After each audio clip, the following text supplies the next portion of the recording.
society as bad behaviour. I don't really think there's anything such as a bad child. I just feel like there's children who are in balance and out of balance. So the key thing with when a child is out of balance is that we want to help them come back into balance. And the way that we help them come back into balance is through processing whatever's going on in their world. So that might be about setting a limit for them that they can get upset about and have a good cry about, which can often just release the stress. It might be connecting in with them, using some play in some way so that they feel connected and they can laugh so they can come back into balance. There's many ways to do it. But I find that when your children are in balance, then they will happily cooperate. So for me, in our family, I could not tell you the last time I ever yelled at my kid. I just don't yell. I don't need to, because if I ask my child to do something and they don't do it, or they go, no, I'm not doing it, or they do something, I go, oh, to me, there's something going on for them there. And I see it like they're raising a red flag to say, I'm out of balance, I've got some feelings going on, I don't know what to do. And my job as the parent is to be that anchor, to be really centered and grounded, to help them then process whatever's going on for them so they can come back into balance. So, a lot of, I guess, in mainstream parenting, we spend a lot of time trying to avoid feelings all the time, trying to avoid the tantrums, trying to avoid the tears. Whereas I see them as a really magnificent thing, because for younger children, that's how they process what's going on and come back into balance. Now, my 17-year-old doesn't have tantrums and tears. As they get older, they learn ways to talk about what's going on or process it. But really, for little children, it's completely normal and understandable, that particularly for little ones, for me, a 3-year-old, I would expect them to have a meltdown every day. That's really normal. There's a lot of stuff that goes on in a 3-year-old's world, that they're learning and taking in. And in order to process that, sometimes they just need to let it out. I explain it often in my workshops to adults that we often feel better when we are heard, when we have a cry, when we, let out what's going on for us. Now, as adults, we have words and vocabulary to do that, but little children don't. So the way that they process that is to cry or rage or tantrum or laugh. And our society is pretty big on trying to stop that. And when we stop that, what that does is that those feelings and all that stuff, it just gets buried deeper in the child. And then what it imprints in the child is, it's actually not okay when I'm upset or when I'm sad. I'm only actually okay when I'm good or doing as my parents want. And then that really often sets up a pattern in life, which is about I have to be a good person, I have to be a good boy or a good girl to get what I want, I can't ever take risks, if people don't like me, I'm not okay. I mean, there's many, many things that it can set up within it. So for me, the goal is that we want our children to know that they are fully accepted in all of their feelings and emotions. And what I've seen over the years in doing this is that the more I've done this with my children, the more emotionally aware they become, the less they have to act out around anything, and the more emotional awareness and intelligence they have, that they just come to you with, this is what I'm feeling, can you listen to me, or could you help me with this? It's extraordinary. It's extraordinary. So coming back to the initial question of cooperation, I see it as such a magnificent way to have harmony in the family. Because when we see that a child is out of balance, that's a red flag to go, okay, they need some connection to help them come back into balance. And then when they have, then they're pretty happy to do whatever you need them to do. So you talked a little bit about how aware parenting works with children and teenagers a little bit. What about babies?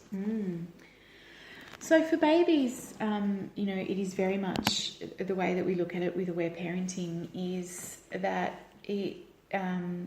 babies obviously don't have the capacity to talk and process what's going on.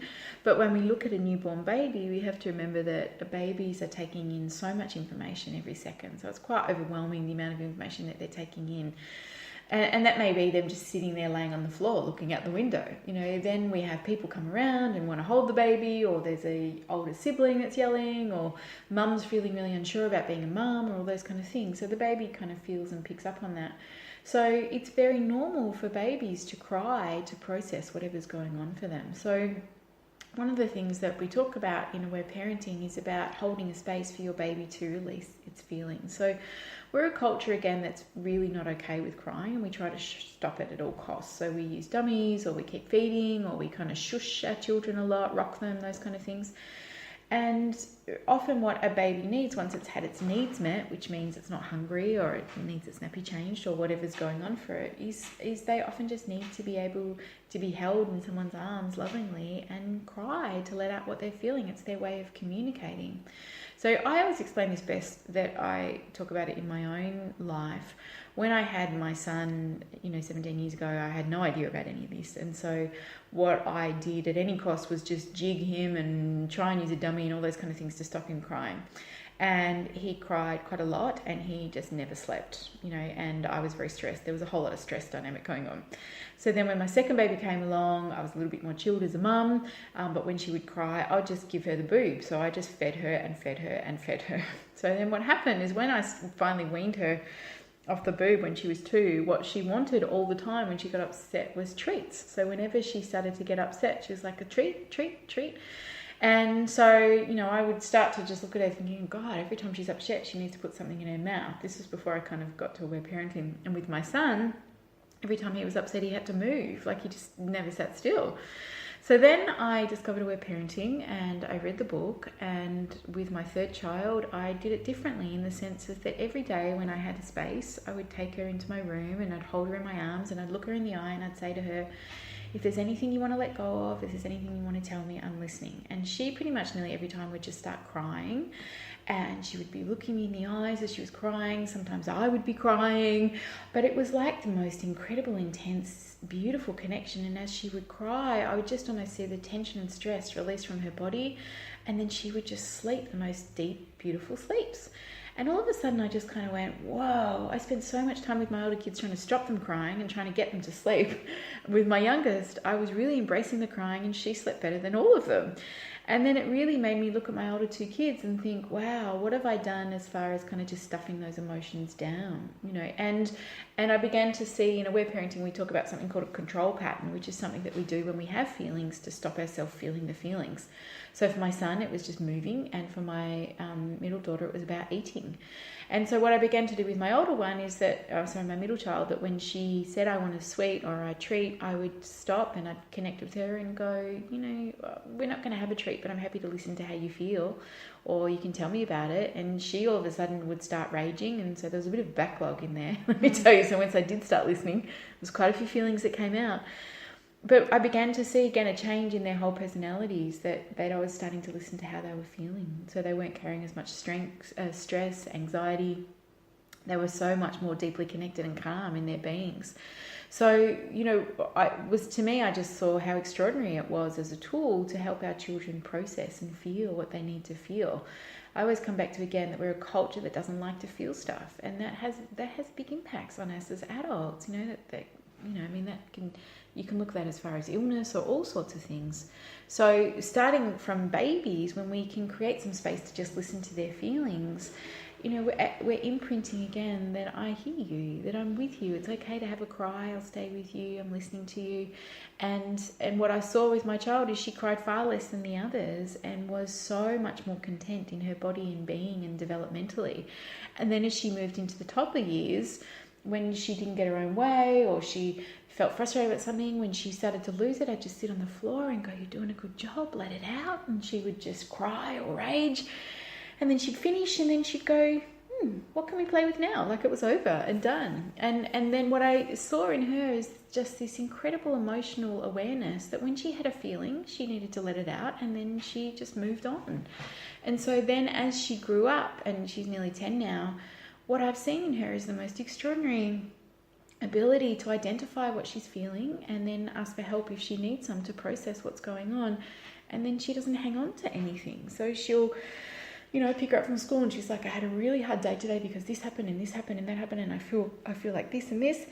And she's like, can we go home and can you rumble with me, or can you just give me a cuddle while I cry so I can get it out so I can feel better again? So she knows what she needs to do to feel, and then she comes back into balance.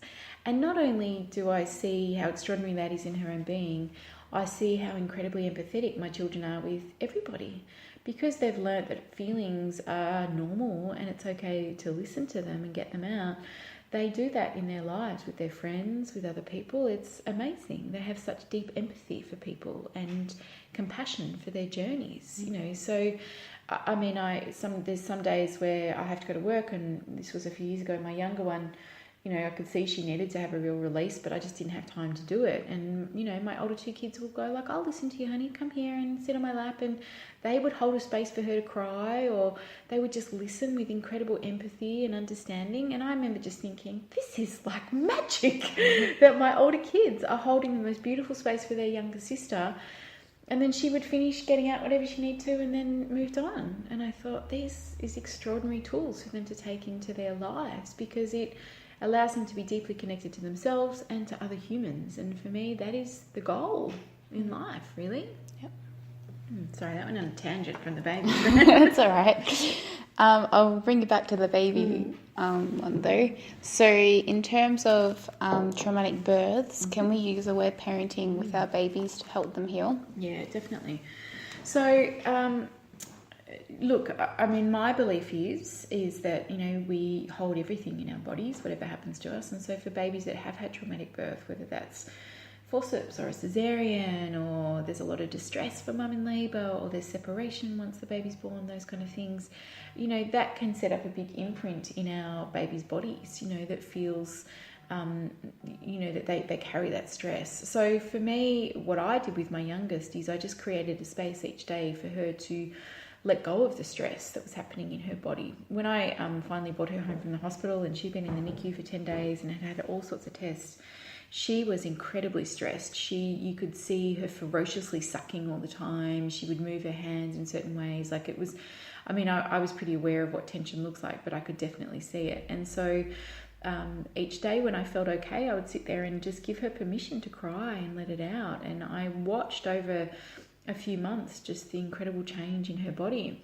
I was also taking her to see an osteopath, my cousin's an osteopath, and she started treating her from birth and would put her hands on her and go, my God, there's just so much tension in here. And I was like, yeah, totally. So, you know, every time after I would do some releasing with her, and, you know, 2 weeks had gone by, I'd take her back to my cousin would go, oh my God, the change in her is amazing, just from what she would be feeling in her body.